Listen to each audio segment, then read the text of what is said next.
नमस्कार। हिमाचल प्रदेश के मेरे प्यारे बहनों और भाइयों, आज समूचा राष्ट्र गणतंत्र दिवस उमंग और उल्लास के साथ मना रहा है। मैं इस ऐतिहासिक अवसर पर देशवासियों, विशेषकर हिमाचल प्रदेश के लोगों को हार्दिक बधाई व शुभकामनाएं देता हूं। 26 जनवरी 1950 को भारतीय संविधान अस्तित्व में आया और भारत एक गणतंत्र बना। हमारा संविधान बिना किसी भेदभाव के सभी देशवासियों को आगे बढ़ने के समान अवसर प्रदान करता है। प्रदेशवासियों, इस पावन अवसर पर मैं संविधान निर्माताओं को नमन करता हूं, जिनकी दूरदृष्टि से आज भारत पूरे विश्व में एक आदर्श लोकतांत्रिक राष्ट्र के रूप में सम्मानित है। इस अवसर पर मैं भारत माता के उन वीर बेटों और बेटियों को नमन करता हूं, जिन्होंने स्वाधीनता के सपने को पूरा करने के लिए अपना सर्वस्व न्योछावर कर दिया। राष्ट्र उनके प्रति कृतज्ञ है। देश की एकता और अखंडता को अक्षुण्ण बनाए रखते हुए समर्पित भावना से राष्ट्र निर्माण के लिए रचनात्मक कार्य करना स्वतंत्रता सेनानियों के प्रति सच्ची श्रद्धांजलि होगी। इस पावन दिवस पर मैं भारतीय सशस्त्र सेनाओं के उन वीर जवानों को भी नमन करता हूं, जो हर समय सीमाओं की रक्षा कर रहे हैं। मैं देश के लिए जीवन न्योछावर करने वाले सभी शहीदों को श्रद्धांजलि अर्पित करता हूं। प्यारे प्रदेशवासियों, यह बड़े हर्ष की बात है कि कल ही हमने हिमाचल का पूर्ण राज्यत्व दिवस समारोह मनाया। 25 जनवरी 1971 को पूर्ण राज्यत्व का दर्जा प्राप्त करने के पश्चात इन 51 वर्षों में हिमाचल प्रदेश ने तेजी से विकास का सफर तय किया। कठिन भौगोलिक परिस्थितियां, दुर्गम क्षेत्र और अन्य जटिलताएं भी यहाँ के मेहनती लोगों के हौसले और साहस को कम नहीं कर पाई। यहाँ के ईमानदार और प्रगतिशील लोगों ने प्रदेश को उन ऊंचाइयों तक पहुंचाया जो देश भर के लिए एक उदाहरण है। प्रदेश के लोगों की कड़ी मेहनत और नेतृत्व की दूरगामी सोच, इसके फलस्वरूप आज हिमाचल विकास का आदर्श बनकर उभरा है। लेकिन हमें इतने में ही संतोष नहीं करना है। विकास का यह प्रवाह अविरल चलता रहे, इसके लिए हमें मिलकर प्रयास करते रहना है, ताकि प्रत्येक नागरिक संपन्न, सुशिक्षित, सुरक्षित, स्वस्थ, सुशासित और श्रेष्ठ बन सके। हिमाचल का समग्र विकास हो और आत्मनिर्भर राज्य के संकल्प को पूर्ण किया जा सके। प्यारे प्रदेशवासियों, मैं गोवा राज्य से संबंध रखता हूँ। राज्यपाल के रूप में मुझे हिमालय की शांत वादियों में कार्य करने का अवसर मिला है। यहाँ के प्राकृतिक सौंदर्य ने मुझे प्रकृति के विराट एवं समृद्ध परिदृश्य को जानने, समझने का अवसर दिया है। मैं प्रदेश की सांस्कृतिक विरासत के प्रति श्रद्धा अनुभव करता हूँ।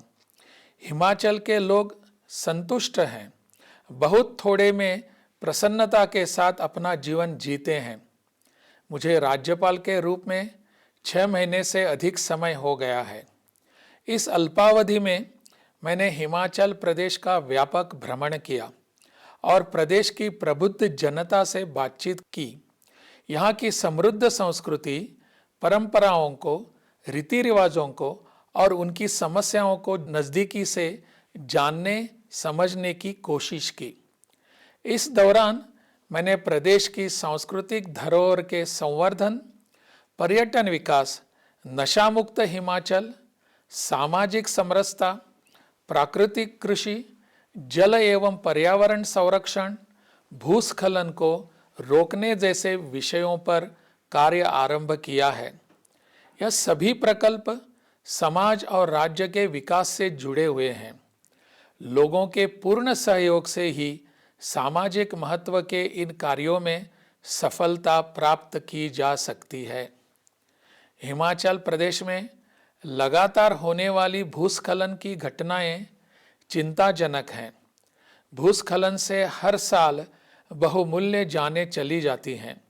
आर्थिकी का भी नुकसान होता है। मैंने इनके स्थायी समाधान के लिए प्रयास आरंभ किए हैं। देश के शीर्ष संस्थानों के विशेषज्ञ और वैज्ञानिकों के सहयोग से इस दिशा में एक प्रभावी नीति बनाने के प्रयास जारी हैं। हिमाचल में स्थापित विश्वविद्यालयों और IIT मंडी जैसे संस्थानों का भी सहयोग लिया जा रहा है।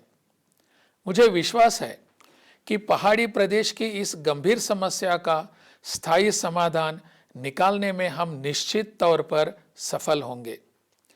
हिमाचल प्रदेश में युवाओं में बढ़ता नशा एक गंभीर समस्या बनता जा रहा है।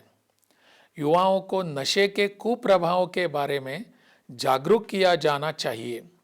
इसमें शिक्षा संस्थान, समाज के सभी वर्ग और युवाओं को जोड़कर एक प्रभावी संदेश देना होगा, ताकि उनकी ऊर्जा व सामर्थ्य राष्ट्र निर्माण में सदुपयोग से आ सके।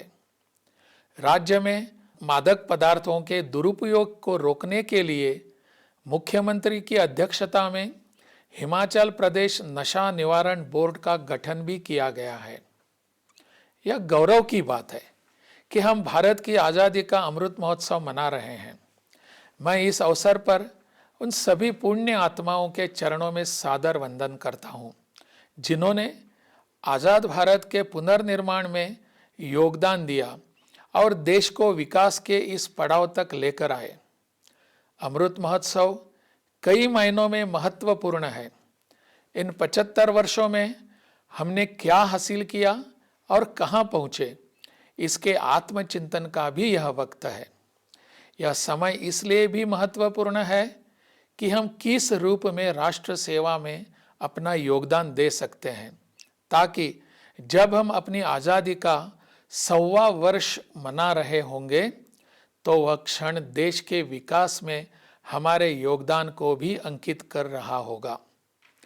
प्यारे प्रदेशवासियों, नई आशाओं और आकांक्षाओं के साथ यह नया साल भी एक शक्तिशाली शत्रु के साथ दस्तक दे रहा है।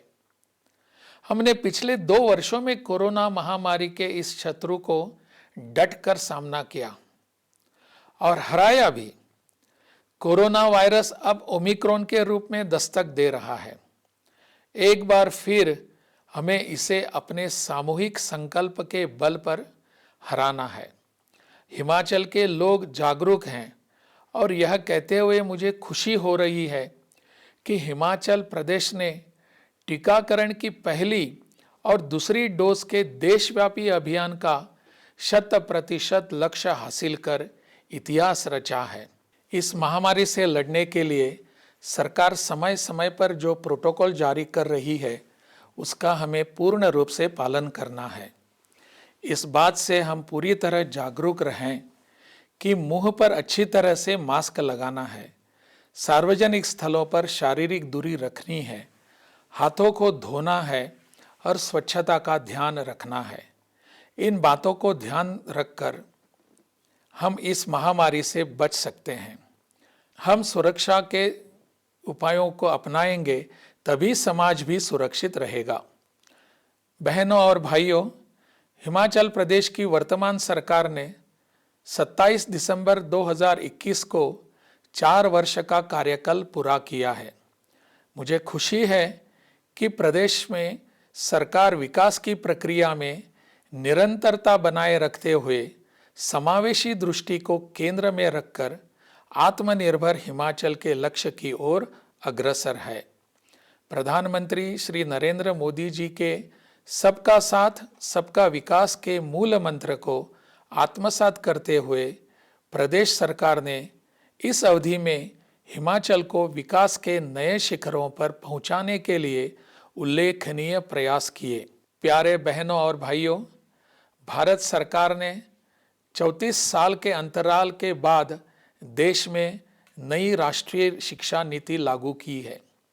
यह शिक्षा नीति भविष्योन्मुखी है और ज्ञान, विज्ञान, अनुसंधान, नवाचार, संस्कार युक्त, मूल्यपरक हर क्षेत्र में हर परिस्थिति का मुकाबला करने वाली है। यह नीति भारत को ज्ञान की महाशक्ति के रूप में उभारेगी, ऐसा मेरा मानना है। नई शिक्षा नीति को राज्य में प्रभावी तरीके से बढ़ाया जा रहा है और यह युवाओं की आकांक्षाओं को पूर्ण करेगी, ऐसा मेरा विश्वास है। प्यारे बहनों और भाइयों, प्रदेश के सकल घरेलू उत्पाद में कृषि व संबद्ध क्षेत्रों का लगभग 14% योगदान है। वर्ष 2022 तक किसानों की आय दोगुना करने के उद्देश्य से सिंचाई सुविधाओं के विस्तार व कृषि गतिविधियों में विविधता लाने के लिए अनेक नई योजनाएं आरंभ की गई हैं। प्रदेश में प्राकृतिक खेती को बढ़ावा देने के लिए प्राकृतिक कृषि को सफलतापूर्वक कार्यान्वित किया जा रहा है।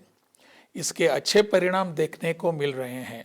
मुझे खुशी है कि प्राकृतिक खेती खुशहाल किसान योजना से 1,53,000 किसान इस योजना का लाभ उठा रहे हैं। मैं किसान भाइयों और बागवानों को आह्वान करता हूं कि वे सरकार की प्राकृतिक कृषि योजना को पूर्ण रूप से अपनाएं। महिलाओं की दशा व उनका योगदान किसी राष्ट्र की उन्नति का परिचायक होता है। हिमाचल प्रदेश ने महिला सशक्तिकरण की दिशा में जो प्रयास किए हैं वे सराहनीय हैं। यह गर्व की बात है कि हिमाचल प्रदेश में बेटियों की स्थिति अच्छी है और यहाँ के जनजातीय क्षेत्र महिला सशक्तिकरण के उदाहरण प्रस्तुत करते हैं। मुझे खुशी है कि प्रदेश में मुख्यमंत्री कन्यादान योजना, प्रधानमंत्री मातृवंदना योजना तथा बेटी है अनमोल योजना को सफलतापूर्वक कार्यान्वित किया जा रहा है। प्यारे प्रदेशवासियों, हम सभी का दायित्व है कि राष्ट्र निर्माण में हम अपना पूर्ण सहयोग दें ताकि एक सशक्त राष्ट्र व जागरूक समाज का निर्माण हो। आज हम सब यह भी संकल्प लेते हैं कि विघटनकारी शक्तियों के हाथों देश को कमजोर नहीं होने देंगे। भ्रातृत्व की भावना को सुदृढ़ करते हुए सामाजिक सद्भाव बनाए रखेंगे। मैं पुनः समस्त प्रदेशवासियों को गणतंत्र दिवस पर बधाई देता हूं और उनके खुशहाल एवं मंगलमय जीवन की कामना करता हूं। जय हिंद, जय हिमाचल।